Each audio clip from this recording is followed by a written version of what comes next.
Lecture du livre du prophète Isaïe. Consolez, consolez mon peuple, dit votre Dieu. Parlez au cœur de Jérusalem. Proclamez que son service est accompli, que son crime est expié, qu'elle a reçu de la main du Seigneur le double pour toutes ses fautes. Une voix proclame: dans le désert, préparez le chemin du Seigneur. Tracez droit dans les terres arides, une route pour notre Dieu. Que tout ravin soit comblé, toute montagne et toute colline abaissée. Que les escarpements se changent en plaine, et les sommets en larges vallées. Alors se révélera la gloire du Seigneur, et tout être de chair verra que la bouche du Seigneur a parlé. Une voix dit: proclame, et je dis: que vais-je proclamer? Toute chair est comme l'herbe, toute sa grâce comme la fleur des champs. L'herbe se dessèche et la fleur se fane quand passe sur elle le souffle du Seigneur. Oui, le peuple est comme l'herbe. L'herbe se dessèche et la fleur se fane, mais la parole de notre Dieu demeure pour toujours. Monte sur une haute montagne, toi qui portes la bonne nouvelle à Sion. Élève la voix avec force, toi qui portes la bonne nouvelle à Jérusalem. Élève la voix, ne crains pas. Dis aux villes de Juda: voici votre Dieu. Voici le Seigneur Dieu. Il vient avec puissance. Son bras lui soumet tout. Voici le fruit de son travail avec lui, et devant lui son ouvrage. Comme un berger, il fait paître son troupeau. Son bras rassemble les agneaux. Il les porte sur son cœur. Il mène les brebis qui allaitent.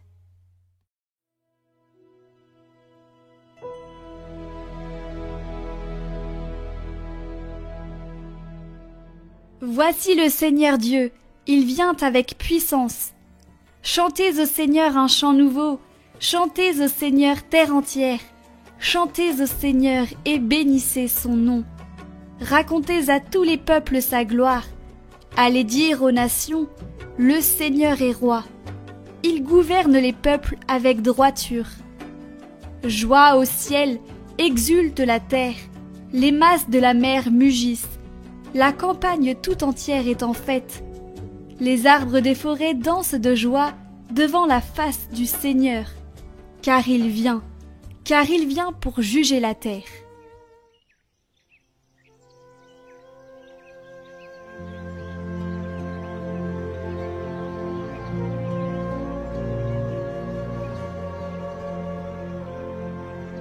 Évangile de Jésus-Christ selon saint Matthieu. En ce temps-là, Jésus disait à ses disciples: quel est votre avis? Si un homme possède 100 brebis, et que l'une d'entre elles s'égare, ne va-t-il pas laisser les 99 autres dans la montagne pour partir à la recherche de la brebis égarée? Et s'il arrive à la retrouver, amen, je vous le dis, il se réjouit pour elle plus pour que les 99 qui ne se sont pas égarés. Ainsi, votre Père qui est aux cieux ne veut pas qu'un seul de ses petits soit perdu.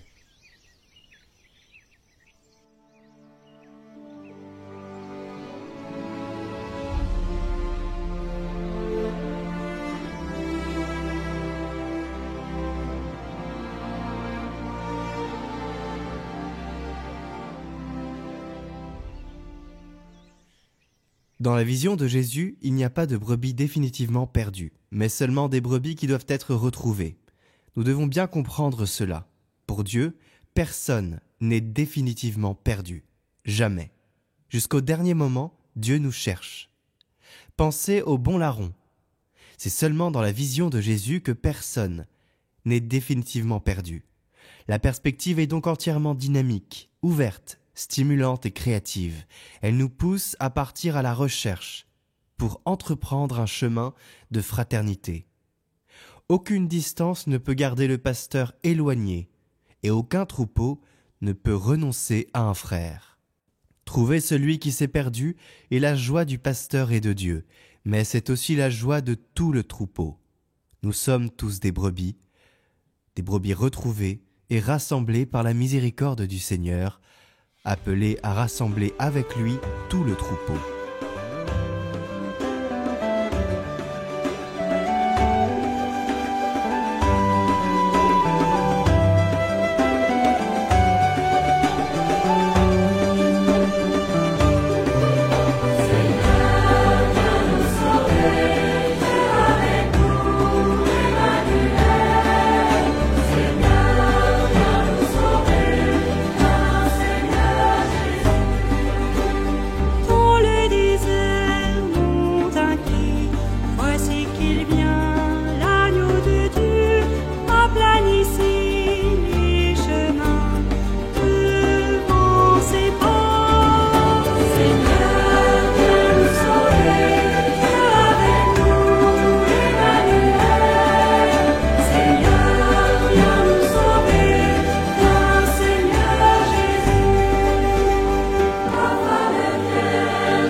Bonjour à tous, je m'appelle Samuel Cron, je suis en deuxième année au séminaire pour la communauté d'Emmanuel et le diocèse de Nantes.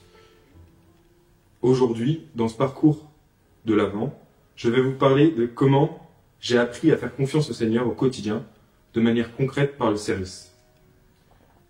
C'était en 2018, j'avais alors fait une rencontre 2 ans auparavant avec le Seigneur à Cracovie, au JMJ, en Pologne. En fait, pendant une veillée de prière, j'avais vraiment ressenti sa présence et j'avais compris que Jésus existait et qu'il m'aimait. Et donc à partir de là, en revenant à Paris, j'ai décidé d'aller dans un groupe de prière pour apprendre à mieux connaître Jésus, à savoir comment le suivre, à apprendre à prier et puis aussi à le faire avec d'autres jeunes, c'était important.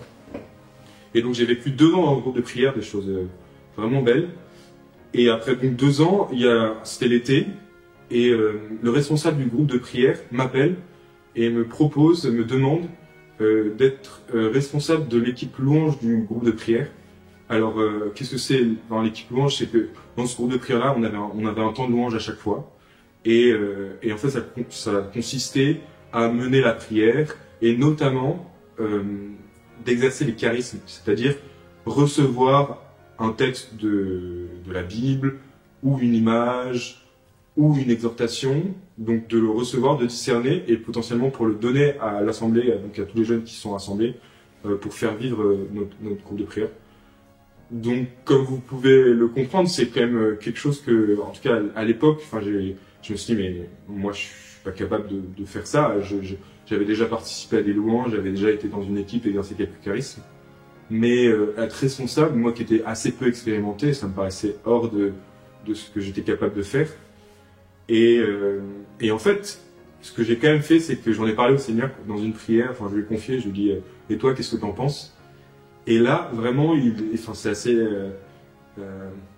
bizarre, je sais pas, mais en tout cas, dans cette prière-là, j'ai ressenti quelque chose de l'ordre d'une phrase du Seigneur qui me disait « Bah ouais, t'es pas capable, mais moi j'en suis capable. Et si tu dis ton petit oui maintenant, je vais te rendre capable. » Et ça a été à la fois très beau, et finalement ça fait que j'ai dit oui à ce service-là. J'ai dit oui au responsable là, pour être le leader de cette équipe louange.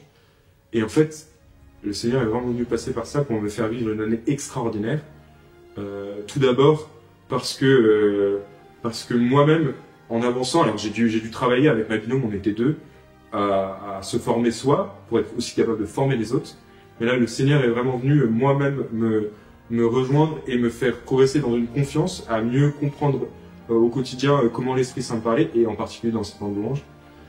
Et au-delà de moi, j'ai vu, et notamment un échange en fin d'année avec toute cette équipe-là, à quel point le Seigneur s'était servi de moi comme un instrument finalement pour atteindre les autres, les faire progresser aussi dans leur vie de foi.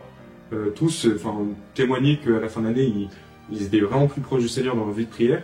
Et puis évidemment dans l'équipe louange, dans ces temps de louange, on sentait que chacun était plus à même d'écouter l'Esprit Saint, de discerner qu'est-ce qu'il venait leur dire pour eux et puis pour toute l'assemblée. Et ça a été vraiment pour moi une vraie révélation de voir comment le Seigneur pouvait passer à travers moi et faire des choses que maintenant je ne me sentais pas capable, à la fois pour moi et pour les autres. Donc voilà, finalement, à travers mon petit oui, à travers mes faiblesses, le Seigneur a fait tellement plus grand. Et ça, c'était assez extraordinaire de le vivre et de s'en rendre compte au quotidien. Alors, est-ce que vous faites alliance avec le Seigneur dans les choses concrètes du quotidien? Est-ce que vous vous laissez déranger peut-être par lui? Est-ce que vous lui demandez de venir vous aider et de faire alliance avec vous dans les petits services concrets? Je vous laisse avec cette question-là et je vous souhaite à tous une sainte montée vers Noël. Que Dieu vous bénisse.